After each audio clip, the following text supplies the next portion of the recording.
Meu cordial boa tarde a você. Que bom, mais uma vez, estarmos juntos nesta quinta-feira para a live da classe bíblica. E hoje, dia 28, olha só, novembro, virando a esquina, a gente já está em novembro, já pensou? E depois dezembro, e daí adeus 2021. Uma alegria poder estar com você. E eu espero que você seja também abençoada e abençoado. Convidar você para compartilhar o nosso link da live de hoje com os seus grupos, com os seus amigos, porque eu tenho certeza muitas pessoas serão beneficiadas, né? E esta série sobre família está mais do que especial. Hoje nós teremos a terceira live da série Família, e o nosso tema de hoje é a religião no lar, né?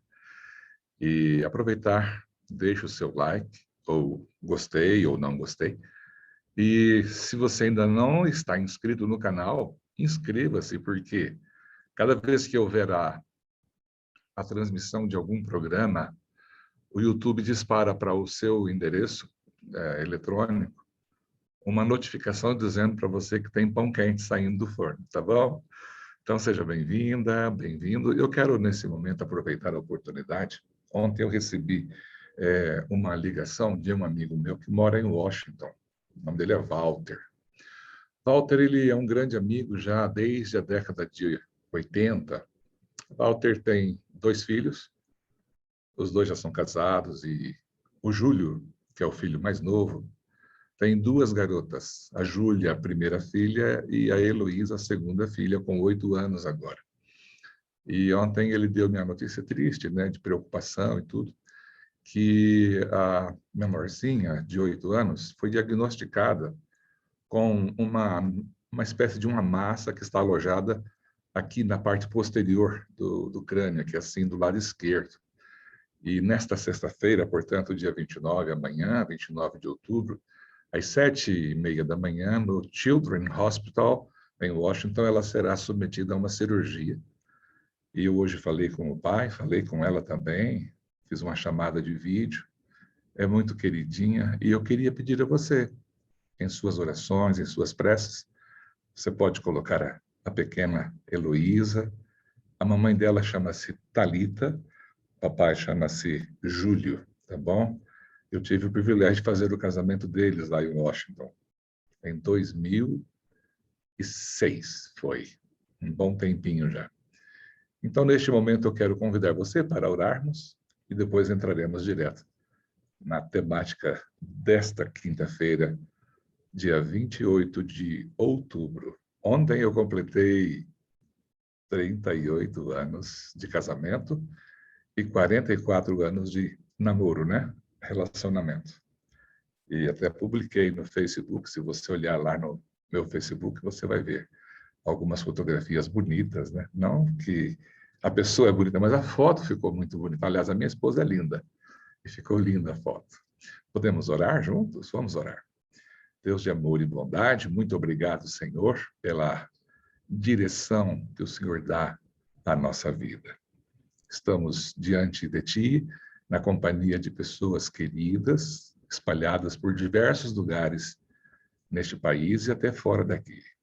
Estamos para juntos estudarmos a palavra do Senhor, recebermos orientações importantes que vão ajudar-nos em nosso relacionamento familiar.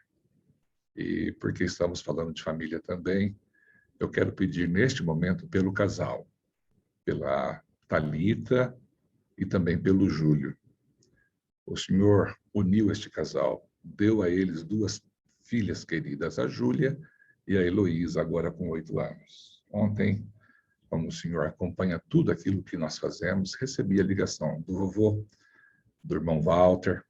É um pouco, assim, triste, um pouco baqueado, não é? Por conta da notícia da sua neta querida. Pai, o Senhor pode fazer por nós muito mais do que possamos pensar, pedir ou até mesmo imaginar. E quando amanhecer esta sexta-feira, dia 29, às 7h30, lá no Hospital da Criança, em Washington, Children's Hospital, A pequena Heloísa será submetida a uma cirurgia bem delicada, importante, e eu quero colocar diante do Senhor este pedido de oração. Não somente pela Heloísa, mas pelos médicos, pelas enfermeiras, pelos equipamentos, que os anjos de Deus possam conduzir as mãos destes profissionais. Quero também apresentar diante do Senhor meu pedido de oração em favor da mãezinha do meu amigo pastor Valmir, que está lá em Recife, passou por uma cirurgia de câncer no pulmão, e o Senhor estenda sobre ela a tua graça. Pedir também em favor das demais pessoas, são tantas, que neste momento estão vivendo circunstâncias delicadas, e o Senhor sabe o quanto é importante ter a unção de Deus para escolher e decidir com sabedoria. Envia o teu Espírito Santo neste momento em nossa mente, em nosso coração, para que aquilo que aqui nós tratarmos seja edificante e faça a diferença na vida das pessoas. Te oramos com gratidão, reconhecendo que sem ti nós não somos nada. Oramos humildemente no nome do Senhor Jesus Cristo. Amém, Senhor. Deus seja com você e comigo também neste momento. Eu estou aqui junto com você nesta oportunidade. Talvez você esteja assistindo na sala da sua casa, no seu celular, quem sabe ainda dirigindo de volta para casa nessa hora, né? Voltando do trabalho. Mas deixa eu dizer uma coisa para você. Família é tudo de bom, não é mesmo? Esse final de semana que passou, eu estive em Manaus, trabalhando com famílias. Que privilégio, que coisa maravilhosa. Amazônia, gente do céu, que coisa impressionante. E tenho certeza que ali se manifesta o poder de Deus, de tanta grandeza, de imensidão. Tudo no Amazonas é lindo, é maravilhoso. Só tem uma coisa que judia dos sulistas, né? O calor. Mas saiba que mesmo o pessoal que é do Amazonas, ou já estão lá há muito tempo, até estão acostumados com o calor, eles reclamam, viu? Eles dizem, tá quente para valer. Mas eu já vivi durante uma boa parte da minha vida em lugares mais quentes, então eu posso dizer, né? A gente está meio que acostumado. Então, família, uma ideia do céu, um plano divino para o bem-estar dos seres humanos. E hoje nós vamos falar sobre a presença de Deus na família, né? Veremos alguns textos e ensinamentos da palavra que ajudam-nos a fazer desse momento um momento de aprendizado, de crescimento. Eu quero compartilhar com você a minha famosinha tela, né, desta classe de hoje. Nós temos hoje aqui um seminário muito importante. E esse seminário que nós vamos ter nessa live, ele fala exatamente sobre isso. A religião no lar. Por que que é importante a religião no lar? Porque a religião, ela vem dentro de uma moldura espiritual, né? E nunca nós vivemos um período onde o lar, a família, essa instituição sagrada, tenha sido tão fortemente combatida e até mesmo tem sido muito, demais mesmo, atacada. E a gente sabe, os que têm conhecimento da palavra de Deus sabem que não é novidade, porque a gente sabe que nós vivemos um grande conflito entre o bem e o mal, e eu quero que você acompanhe comigo, então, algumas declarações lindas, maravilhosas, a respeito da sabedoria divina, não é? Quanto Deus sabe da vida de cada um de nós. Querido, querida amiga, Deus sabe tudo a nosso respeito. São prerrogativas divinas, né? Da onisciência, da onipotência e também da onipresença. Ou seja, Deus, ele sabe todas as coisas, Deus pode todas as coisas e Deus está presente em todos os lugares. Como a minha e a sua mente, nossas mentes, elas são limitadas devido ao problema do pecado, algumas dimensões a gente só aceita e crê pela fé, porque entendê-las é impossível. Eu sei que nesse momento de live aqui, eu estou presente em vários lugares, embora estando sozinho aqui, eu tenho pessoas em lugares diferentes, mas eu não posso estar em todos eles, em todos os lugares. Em alguns lugares eu estou com você agora, por exemplo. E olha o que o livro dos Salmos, o livro poético da Bíblia, Salmo 139, os versos 2, 3 e 4, eles ensinam que é algo maravilhoso, como que Deus nos vê e a maneira como Deus sabe tudo a nosso respeito.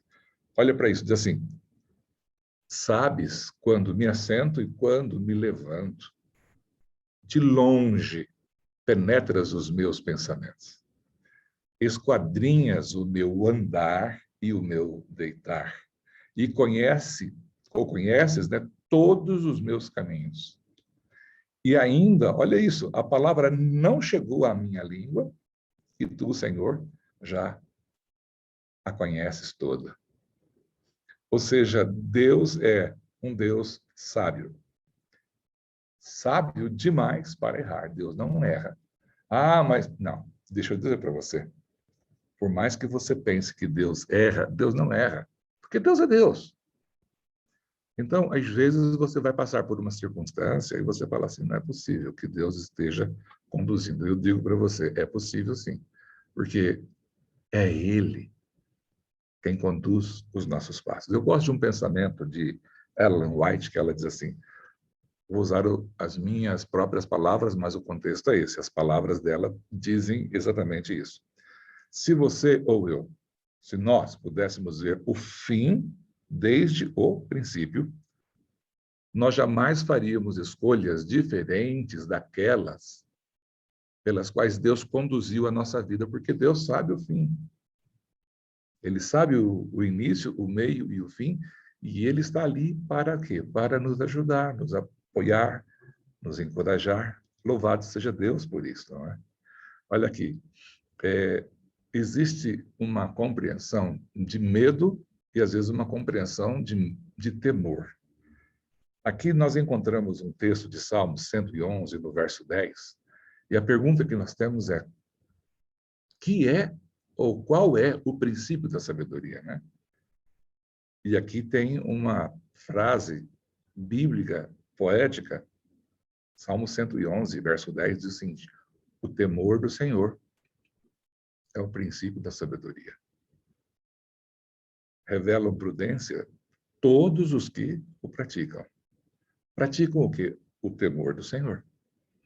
Então, vamos entender aqui de maneira clara, já falei mais de uma vez a respeito disso em outras lives, mas eu gostaria que você pudesse compreender assim. O que é temor? Temor é respeito, reverência, admiração. É aquela admiração que você sente ou tem por alguém que você gosta muito, alguém da sua convivência.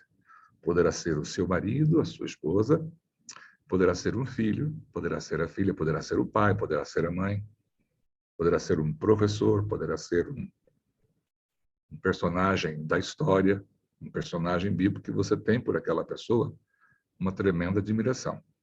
Então, o temor do Senhor é isto, é a reverência causada pela percepção de que é alguém grande, poderoso, porém, ao mesmo tempo, apesar de grande e poderoso, ele pode habitar nas partes mais profundas da nossa vida.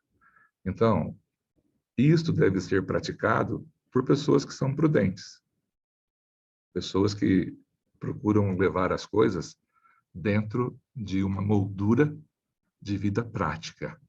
Então, esse é o princípio da sabedoria, é o temor a Deus, é a reverência para com Deus.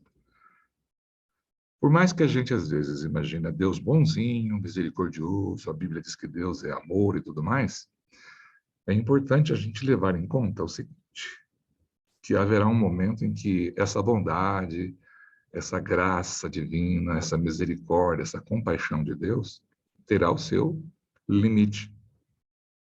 E aqui, no livro de Jeremias, capítulo 10, o verso 25, o profeta fala a respeito de que Deus há de derramar a sua indignação, a sua insatisfação com os seres humanos que ele criou para a honra e glória do nome dele e também para a felicidade desses seres criados. Então, Jeremias, capítulo 10, o verso 25, Jeremias fala assim: derrama a tua indignação sobre quem? Sobre as nações que não te conhecem e sobre os povos que não invocam o teu nome. Por isso, há um outro salmo que diz: feliz é a nação cujo Deus é o Senhor. O que significa isso? Como é que nós podemos olhar para essas declarações e entender a bondade, o caráter de Deus? Porque Deus é amor, ele permite que você plante tudo quanto você quiser. Mas porque Deus é justo, ele vai permitir que você colha exatamente todas as coisas que você semeou. Quem planta, colhe, e a gente um dia vai colher tudo quanto plantou. Então, a indignação de Deus, ela vai ser manifesta contra, aqui neste texto, duas realidades. A primeira realidade são nações que viram as costas para Deus. E depois, sobre os povos que recusam invocar o nome do Deus verdadeiro, invocam outros deuses. Poderão ser deuses imaginários ou deuses que eles consigam visualizar. Em forma de imagens, em forma de conteúdo, eles vão fazer a veneração. Então, o temor de Deus tem a ver com isso daqui. A Bíblia diz: teme a Deus e guarda os seus mandamentos, porque este é o dever de todo o homem. Bom, querida, bom, meu querido, veja você, nesta pergunta número 4, vem aqui uma indagação a respeito dos pais com os filhos, né? Como os pais são ensinados ou instruídos a criar os filhos. Deixa eu dizer para você uma palavrinha a respeito do verbo criar. O verbo criar aqui, ele tem um sentido de educar, preparar para a vida. Porque, em termos de criar, a gente cria alguns animais. Por exemplo, lá em casa nós temos uma criação de calopsitas. Eu tenho meu irmão que tem criação de peixes. Qual é a atividade que ele tem que fazer? Colocar água, dar água para os peixes, né? Para esse peixe vive na água, claro. Mas você tem que dar o trato, porque eles estão confinados ali dentro de um tanque, né? Prover que haja oxigenação na água. O sol tem que ser na medida, não pode ser sol demais, nem sol de menos. O pH da água tem que estar devidamente equilibrado. Outra coisa importante também, a temperatura da água, a população de peixes dentro de uma certa quantidade de metros cúbicos, tudo isso. Isso é criação. Seres humanos, a gente não é como criar boi, criar peixe, galinha ou calopsitas. Ser humano demanda mais que qualquer outro ser. Demanda amor, carinho, afeição, generosidade, misericórdia, empatia e outras virtudes mais. E olha só o conselho que é dado quanto à maneira de educar os filhos, né? Instruí-los. Vós, pais, não provoqueis vossos filhos a ira, mas educai-os, criai-os, preparai-os para a vida, né? Na disciplina e na demonstração do Senhor. A palavra disciplina vem da palavra pupilo, aluno, aprendiz. Então, discipular, desculpa, discipular significa preparar, treinar, ensinar. Há um pensamento de J.R. Miller em seu material, em sua obra Weekday Religion, que é a religião do dia a dia. Ele fala assim que a religião é vida e o lar religioso é aquele em que reina o amor. E ele expressa que deve haver prática do amor. Uma prática que penetre todas as relações domésticas, manifestando-se por 1000 pequeninas expressões de atenção, de bondade, abnegação e uma gentil cortesia. Olha que coisa bonita esse pensamento. Então, os pais precisam trabalhar dessa maneira, tendo sempre em mente que os filhos não podem ser desanimados, pelo contrário, a disciplina dos filhos, a demonstração do Senhor. Nós conseguimos isso aonde? Na palavra de Deus. É o nosso manual, né? Como é que Deus nos criou e não nos deixaria sem um manual? Então, Deus que sabe todas as coisas, conhece essas nossas necessidades, ele deixou na Bíblia, né, orientações claras a esse respeito.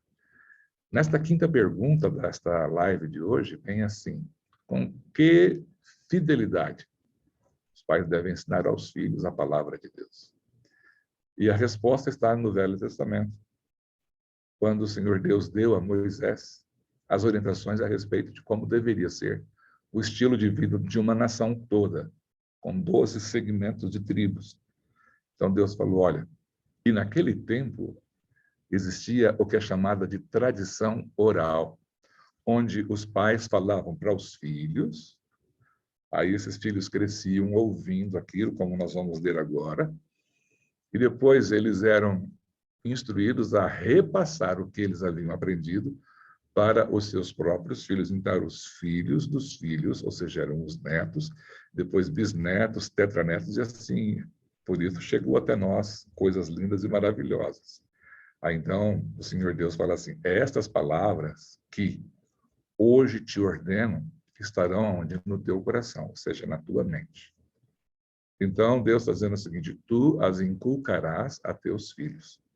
Essa é a ordem, inculcar, meter na cabeça, põe na cabeça, faz aí uma lavagem cerebral. E qual o método para que isso ficasse gravado? Então, Deus fala assim, você vai inculcar na cabeça dos teus filhos, então você vai falar delas. Quando? Assentado em casa. Ou andando pelo caminho. E também quando você for dormir e na hora que você acordar. É isso que está escrito aqui. Estas palavras que hoje te ordeno estarão no teu coração, na tua mente. Tu as inculcarás a teus filhos e delas falarás assentado em tua casa, andando pelo caminho e também quando você vai deitar-se e quando levantar-se. Parece simples, claro que é simples. As coisas de Deus não são complicadas, sabia? É tudo muito simples. Agora, quando a gente se mete em alguns arranjos para tentar remediar aquilo que Deus orientou, não funciona legal. Então, o ideal para nós é fazermos as coisas de acordo com a vontade de Deus. Por isso, Jesus fala: deleita-me em fazer a tua vontade, ó Deus meu, escondi a tua palavra no meu coração para não pecar contra ti. Existem também períodos que são mais críticos, períodos que são mais importantes no processo educacional. Ellen White escreve no livro Educação da Criança, ela fala assim, tudo que uma criança aprender até os 6, 7 primeiros anos de vida terá maior influência na formação do seu caráter do que tudo quanto ela vier a aprender nos anos seguintes. Então, Salomão já dizia, muitos milhares de anos atrás, ele fala assim, capítulo 22, verso 6 de Provérbios, ensina a criança no caminho em que deve andar, e ainda quando for velho, não se desviará dele. Aqui está falando de uma possibilidade. Não é uma profecia e também não é uma promessa específica, é um conselho. E quando você faz isso, lógico, existe a possibilidade dos filhos fazerem escolhas equivocadas. Mas o que você colocou lá dentro vai ficar. Por isso que é ao andar, ao caminhar, ao sentar-se, ao levantar-se, ao dormir, ao acordar. Homem algum já disse que começou demasiadamente cedo o serviço de Deus. Nenhum pai já lamentou por haver criado os filhos no amor, temor, honra e obediência a Deus. Agora, você conhece na Bíblia o primeiro e segundo livro de Timóteo? Pois é. Esse Timóteo, ele foi ensinado por duas mulheres, avó e mãe. E aqui Paulo escreve e fala assim, Timóteo, desde muito cedo, desde a infância, desde menino, desde criança, sabes as sagradas letras que pode tornar-te sábio para a salvação pela fé em Cristo Jesus. A história de Timóteo é interessante. Timóteo ele era um filho de um casamento entre uma mulher judia e um homem grego. Ele cresceu dentro desse ambiente, tá? E desde pequenino haviam-lhe sido ensinadas as escrituras sagradas.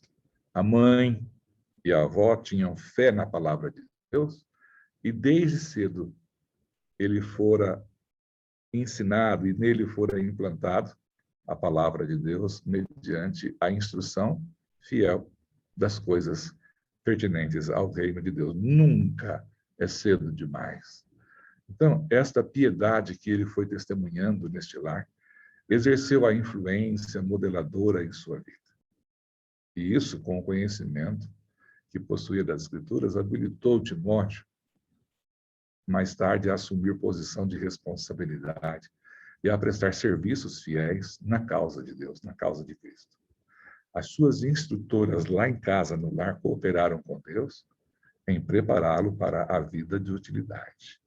Assim também deve ser em todos os lares. Nossos filhos precisam ser treinados para serem úteis, para servirem a Deus, para servirem a pátria, para serem úteis ao semelhante e fazerem a diferença onde quer que eles estejam.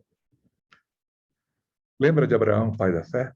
Pois é, esse Abraão, ele foi o homem chamado por Deus para sair de Ur dos Caldeus e estabelecer uma nação a partir da sua própria genealogia, da sua própria semente.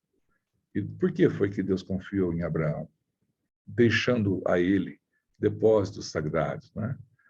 E aqui, Gênesis capítulo 18, no verso 19, Deus diz, através de Moisés, eu escolhi Abraão para que ordene a seus filhos e a sua casa depois dele, a fim de que guardem o caminho do Senhor e pratiquem a justiça e o juízo. Ou seja, Deus chama Abraão e fala para ele assim, eu quero que você tenha uma família bem organizada, bem ordenada. Bom, todos nós sabemos que não foi perfeita a família de Abraão. Os problemas que surgiram, quando Abraão aceitou a sugestão de sua mulher de ter um filho fora do matrimônio com Agar, que era sua serva, né, escrava. Ali nasceu o chamado jovem Ismael, mas não era o plano de Deus. Deus tolerou, mas não quer dizer que Deus concordou, ok? Então, quando a gente se embrenha por algumas enrascadas dessas, a gente tem que ter confiança na misericórdia de Deus. Mas aí está, Deus deixou a ele a responsabilidade de fazer o que? A educação. E o objetivo era que eles guardassem o caminho do Senhor e praticassem duas coisas, justiça e juízo. Quanto faz falta hoje para a gente, né? A justiça.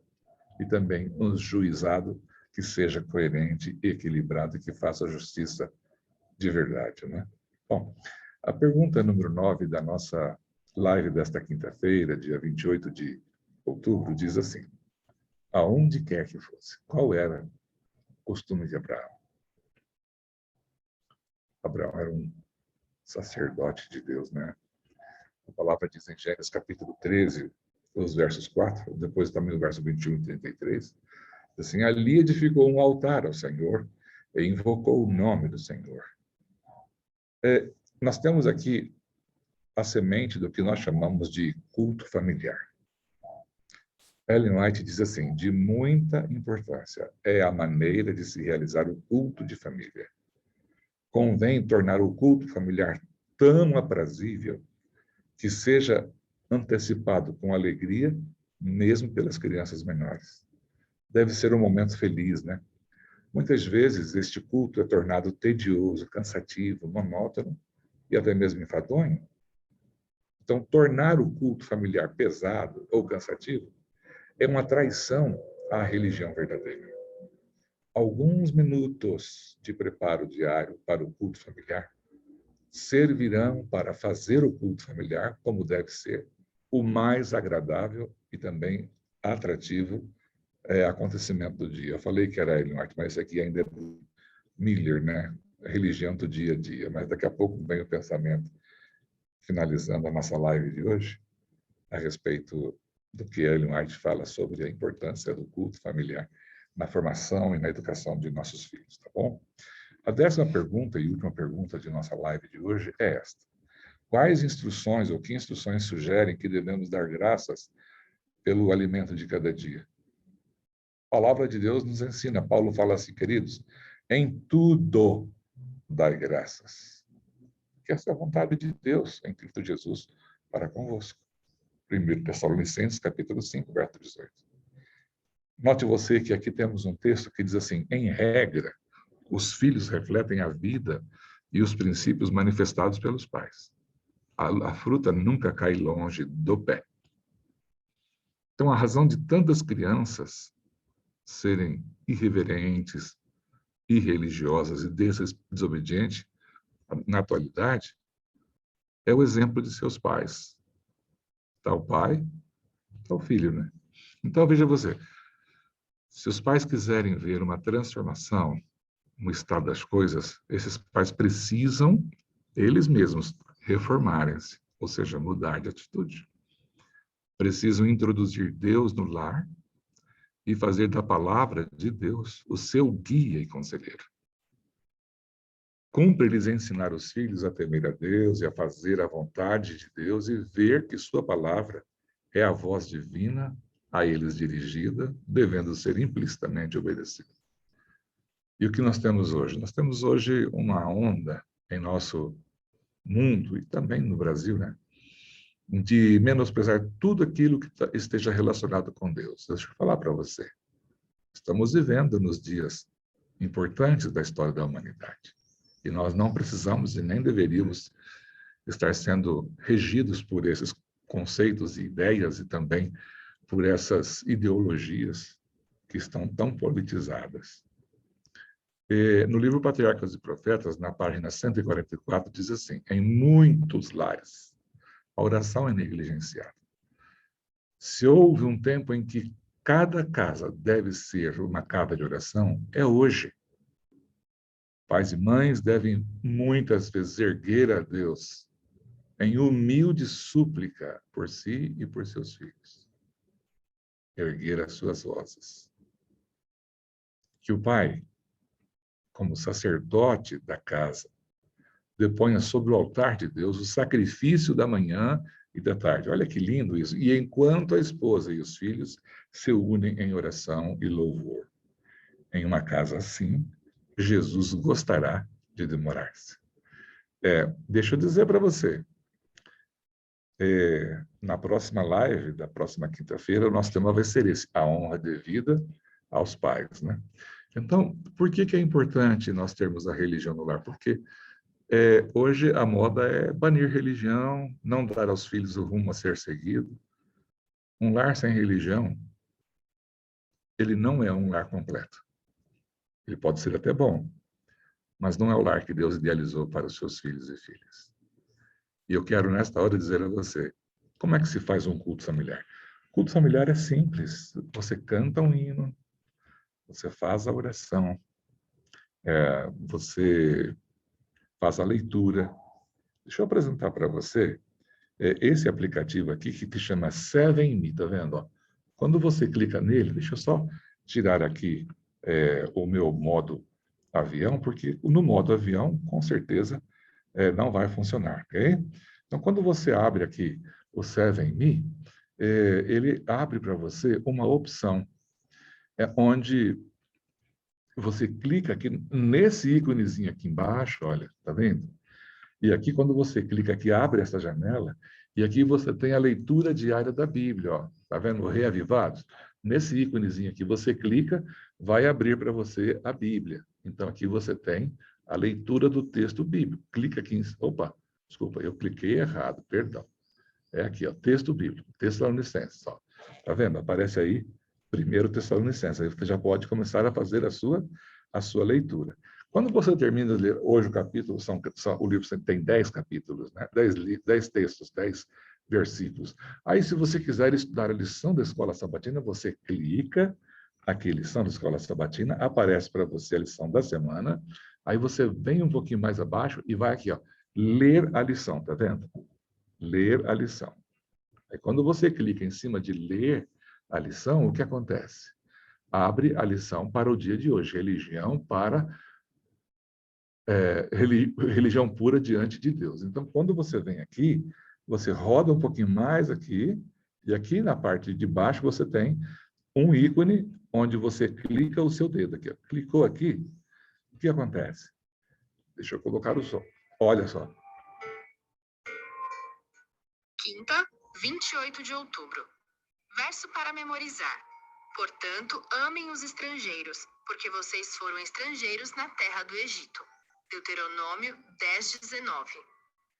Religião pura diante de Deus. Ouça Deuteronômio 24, 10 a 15. E aqui, então, você também tem... E aqui também você tem o que, quando você clica na meditação matinal, você tem todas as meditações diárias. Então, é só você ir com o seu dedo lá para cima e você vai ver que no dia de hoje, por exemplo, hoje é dia 28 de outubro, você tem uma leitura da meditação matinal. Então, vai aparecer alguém para ler para você a lição. Que Deus te abençoe. Que você possa praticar o culto familiar com a sua família, e você seja muito feliz e abençoado. Posso orar com você? Senhor Deus, obrigado pelo privilégio deste culto familiar que nos foi apresentado. Abençoa cada participante desta live e que sejam eles tocados pelo teu Espírito, em nome de Jesus. Amém. Olha, a gente se vê amanhã, na hora do pôr do sol, às 18h30. Um abraço, fique com Deus, tá bom? Deus te abençoe e Deus te guarde. Até lá!